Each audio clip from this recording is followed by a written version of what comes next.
You're listening to The Parenting Space, a podcast brought to you by parents and practitioners from the South London and Maudsley NHS Foundation Trust. A podcast where you can hear us discuss and debate issues around parenting and mental well-being. Hello and welcome back to another episode of The Parenting Space. And today I'm joined by the lovely Lorraine. Hi Julia, how are you? I'm very well, thank you. How are you doing? I'm fine, thank you. We were having a think about subjects that might be really interesting to talk about. And very quickly in that conversation, you suggested the topic of labels. I guess, first of all, I'm wondering what do we mean by labels? A description of a person. So whether it's a positive description or a negative description, a label, for example, positive could be, good boy, good girl. And a negative could be, silly, stupid, something like that. And what drew you to talk about it? Really just my own experience as a child. And there were a few labels I had there. I was tall, so I was called lanky. I liked to climb. I was called tomboy. I liked to be prepared and organised, so I was called bossy. I took my time doing things, so it was lazy.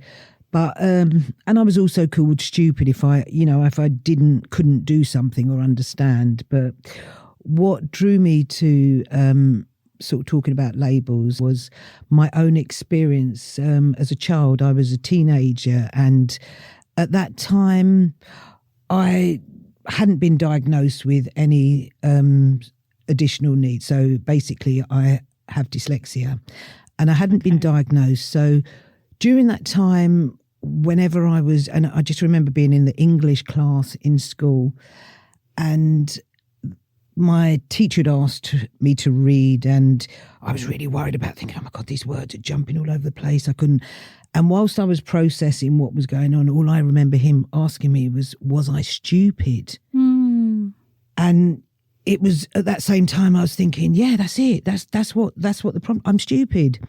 So it literally, I believed that I was stupid, and as I moved on, I still struggled because I was stupid, and that was why I couldn't, do many things that I'd wanted to. So yeah. Gosh, and it's amazing actually hearing you talk about that. All those labels from what probably I imagine would have been many years ago just seem to come right back to your mind so quickly. So lanky, bossy, lazy, stupid. It really strikes me that it's you very still powerful. Remember. Yeah. And I think that's the thing when we talk about labels, it's the fact that, labels do stick. And I'm 61 now, and I was 13 when this happened, and my whole journey through the rest of my childhood and into my adulthood, it really stuck, and even then it wasn't until I think I was 46 when I was assessed for dyslexia, which was obviously many years later. And I just remember coming out of the assessment centre, and I was on Vauxhall Bridge, and I rang my dad and I was like, Dad, I'm not stupid, I'm dyslexic. And it was just an amazing feeling. But I think by then I'd already, there'd been a lot of damage done, and I do still struggle, as well as dyslexia, but I've still got that hanging over me, and I've still got to convince myself, you're not stupid, you're dyslexic. So with that in mind, do you think those labels have had an impact on, it's clearly had a sort of an emotional, psychological impact on you. Do you think it changes how you go about doing things day to day in any way, or impacts on your life? Then very much so. Now okay. I'm more conscious. Now I know that I'm, and obviously now I'm an adult, but then, it really did impact on me, and as we say, they're self-fulfilling, So actually having the awareness of them and being able to label them, I guess. Absolutely. Helps to kind of make you more conscious of it and when it might be impacting on what you're doing or how you're thinking about yourself. But I also wonder, because you're a parent, aren't you? Yes, I'm a parent. Do you want to say a bit about kind of your background? I am a parent and I'm a nanny. So I've got 4 grandchildren and I enjoy practicing on them. And try not to label them or to say anything. It really can be hard sometimes, because you could say, for example, oh, well done, good boy. But I think it's ensuring that, the good boy knows why he's a good boy. So, for example, oh, good boy, well done. Thank you for helping me put those toys away. Because just good boy, becomes, the child, then the expectations are to strive to always be a good boy, and it can become quite a heavy burden on a child. And do you find that comes easily to you now that you've kind of had your own personal experience of being labelled, and recognising when that's happening, or is it still quite difficult to always catch yourself when you're parenting? I just think that I'm more conscious now, definitely conscious of saying why they are that, rather than just, using a one word to describe, them. Can you think of any examples where you put this into practice with your grandchildren, let's say, because they're younger? Yeah, we could look at an example of, one of them eating on the sofa and they're making a mess, with the crumbs. So it's better to say, you're getting crumbs on the sofa, please go and get a plate, so that you're clearly telling them what you want them to do, rather than you're such a messy person, Okay. And that's the difference, know, and it's easy to say you're such a messy person, but it's just really about stopping and thinking. That makes sense. So actually saying, you're getting crumbs on the sofa, can you please go get a plate? When you break that down, that's the description of what is happening and what you'd like them to do. Absolutely. Whereas you're being messy is just telling them what you think they are. Or you're a messy person. Yeah, absolutely. You're a messy person. Right. And they're not necessarily messy. It's just at that moment they're eating and they're getting crumbs on the table. Okay. On the sofa, rather. And I wonder, actually, once we use a label on a child, whether it becomes that bit easier to use it again. Yeah, I think it could do, yeah. It sort of sticks, or, another family member might pick up on it and start using it too, or another sibling hears it. Absolutely, and uses it. Yeah. And, before you know it, that's that child's sort of character or characteristics defined in the family home.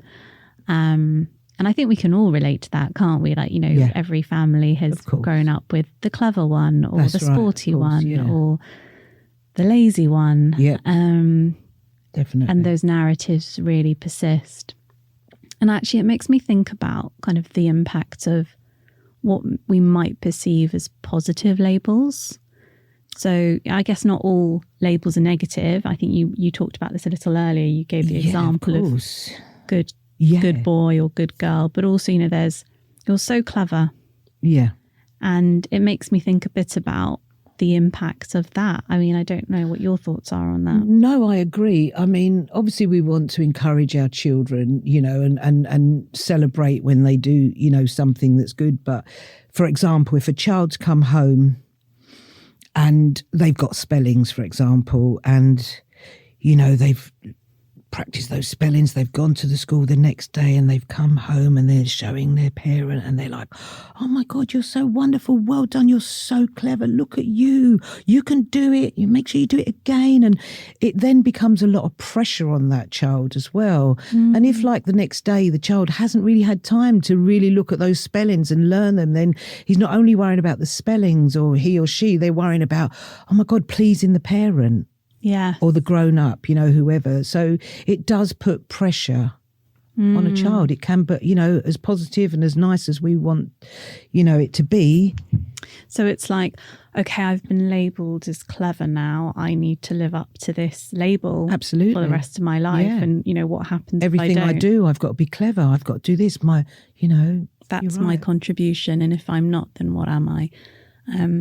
That is a lot of pressure for a child, and I think it's hard, isn't it? It's so easy to say that because it feels like you're saying something really good. Absolutely. So if you were to give any suggestion, like alternative suggestion, what might you say to a parent?